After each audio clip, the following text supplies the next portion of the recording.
Hola, hola, hola, y bienvenidos a First Impressions with Mystical Mexican. And now, this is going to be the first of a series of episodes I'm going to make. The reason I'm making these series of episodes is because I like to watch a lot of anime. And lately, I've been following and ended up finishing both Space Dandy and Kill la Kill. I know those were last season's anime because I was so obsessed with them. I kind of had trouble when I came to this season's anime, and I kind of didn't know what to watch.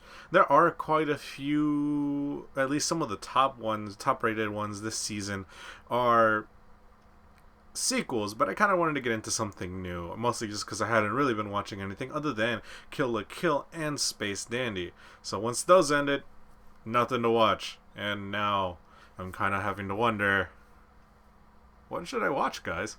So I decided I'm going to go through and watch, maybe not all, but a lot of the first few episodes of a lot of the new spring 24, I believe it's the spring 2014 season of anime. And so this week we wanted to, or at least I wanted to start with Mangaka to Assistant-san. English being the manga artist and his assistant, or manga, however you want to pronounce it. Mono, manga. It's all the same to me, man. That was bad. It's horrible. Never let me do that again. Either way. So, I watched the first 3 episodes, as 3 episodes have been released for Mangaka to Assistant-san. And the short and sweet of it is, it's short. It's 10 to 12 minutes per episode, including intro and outro. And even then, each episode is actually broken down into 3 or 4 little stories. Mangaka no Assistant-san, or To Assistant-san, is actually based off of a short novelization, a little manga. It's only about 100 chapters long, and I believe it's pretty short, sweet, serialized, and the ways the story works there, it kind of is okay, and it's kind of better than the fact that they are short, sweet, and even cut down. It kind of reminds me of, at least the shortness of it reminds me of Hitalia. If you guys ever watched Hitalia, it's a lot older, and the episodes were only about 5 minutes long, dealing with something really dumb and cheesy. And to tell you the truth, Mangaka no Assistant-san is about the same. It's actually a slice of life anime, so there is no big world superpowers, there's no evil, there's no magic. It's all about a manga artist and his assistants. If you are a fan of ecchi, you're gonna love this anime. If you don't know what ecchi is a shortened term for more or less sexual material. It's not really overtly there, it's more fan servicey, I would have to say. But it is a comedy, and it's actually pretty freaking hilarious. It had me laughing really hard at some points. In fact, one of the opening lines from our main character, Aito, which is the manga artist, is, "I want to grope some boobies." Oh, yes. And it's just great. A lot of the time it's just him bickering and or acting out with his assistants and his editor, which are all female. Since they are all female, you may have a feeling that this is kind of a harem anime, and I kind of have to say, you'll be a little disappointed if you're expecting a harem anime. The girls don't really fall in love with him, at least from the first 3 episodes, and it seems more like a comedy. A lot of the stuff comes of the fact that he is a really big perv. A huge perv. He is a manga artist, and in his manga, he actually has more or less like a little romance thing, and it's kind of more of a doujinshi. There's an entire little mini episode, or the little section of the episode, that's devoted to him drawing panties. So if you can see where the kind of humor is going, it's actually pretty hilarious. And if the first person that you meet other than Aito, which is the manga artist, would be Ashisu, which is the first artist that you meet. In the first one, they don't really introduce her. She's just kind of there. And she kind of plays along with them. And she's the kind of disinterested type, if we're going to kind of typecast them into, because they are pretty there's not a lot with them, or at least right now. They don't seem to be very complex characters. But at the same time, because of the comedic purpose and because of the fact that each episode is so short, there's not a lot that you have to look for. They are very basic characters, but they're actually pretty fun characters at the same time. Ashisu is the disinterested type. She doesn't really have any affinity for him, or even she almost seems to put up with his antics and not really care what he does until he goes too far, which he does from time to time because he is a really big perv. So she just kind of the disinterested kind of, I would say, if we're going to typecast her, the older sister type, I guess. That's the first person you actually meet other than manga artist.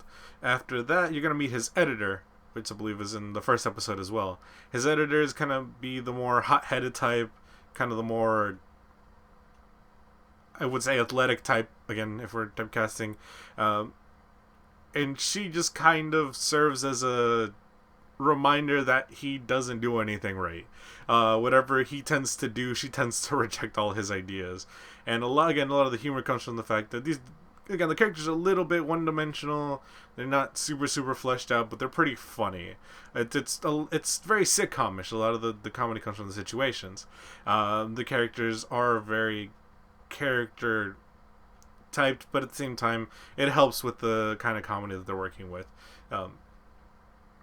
The third person you meet will be Fuaruna, which is going to be the second assistant that he gets. Her kind of character is a little bit strange. She was actually a really big fan of the manga artist, and she tries to become his assistant. When she gets hired to be the assistant, they find out that she can't actually draw. And a lot of the humor with her comes from the fact that she's kind of an enabler. She kind of goes along with whatever the manga artist wants, and she really just eggs him on, almost. And it's not very healthy, but at the same time it's really funny because it escalates situations rather quickly. The fourth person that you will meet, and I believe rounding out what would be the main cast, it'll be Kuroi. I would say rounding out the main cast because those are the 5 characters that are in the intro sequence thing. And because of that, Kuroi would be the last one. She would be the lolly tsundere type. She seems to kind of react positively to some of the things that Aito does, but at the same time, she'll get really mad because he's not the smartest of people. Again, the comedy is very different. It's very ecchi oriented. You can tell it's kind of made for like a young male audience because there's a lot of boob stuff and panty stuff, and it's still pretty funny. A lot of the comedy, it is still pretty funny, and even if it is because of those situations. But I would have to say, if I want to wrap up nicely, the first 3 episodes that I watched, they were funny. The art style is nothing new. It's also nothing very, I wouldn't say it's not interesting, but it's nothing new. It's not trying anything different. The only thing is that sometimes it kind of cuts to these shots where it's kind of like if they're old school comic books and the people are shaded by dots. I don't know if you remember the dot shading that in the old school comic books that they used to have, and that kind of style. But other than that, they don't take a lot of risks. It's a very safe kind of art style. It's nice. It's not bad art style. It doesn't look like it's been horribly made.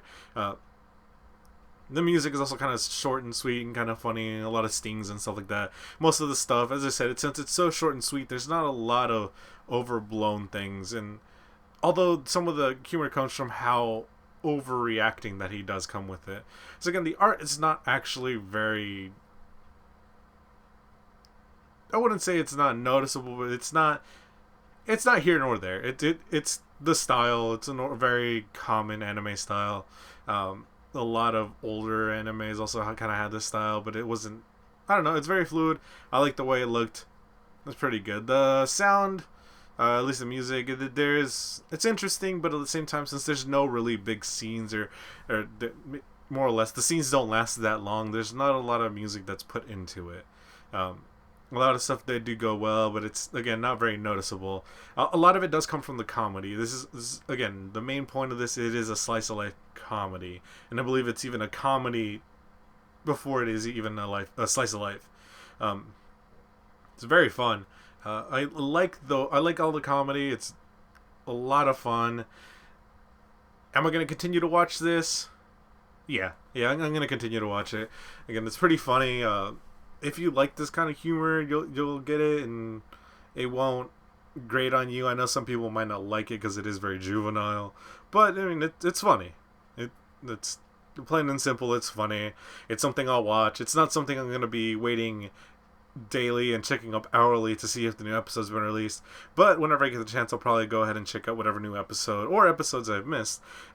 This is something that you could probably even wait till the end of the season and then just more or less binge through it. It might not work as well, but you'll be able to binge through quite a few episodes only because of how short they are. Again, as I said, they're only 10-20 minutes. You can watch 3 of them in what would normally take about 1 regular episode. Again, I liked it. I'm not going to really rate it because I haven't seen it all the way through. I don't know if maybe it ends up falling all the way flat, but I would definitely say check it out. At least give it a try. If it's not your cup of humor, we will be, or at least I'll be reviewing next week, Kamagami no Asobi, which is a different kind of one. I'll make sure to let you know what I thought about that one, let you know what if you really want to watch it, and if not, signing out, it's Mystical Mexican. You have any ideas you want me to watch? I'll go ahead and watch them, leave them down below. If not, always go ahead and check out our podcast that we do. You can always check out our iTunes page that has our podcast as well. You can check out the other videos we have on here, which is mostly just me opening loot crates. And we also do Seis Balazos, which is our short form review for movies and different things that have come out. Again, leave a like, subscribe, like our Facebook page, subscribe to our RSS feed. Bye.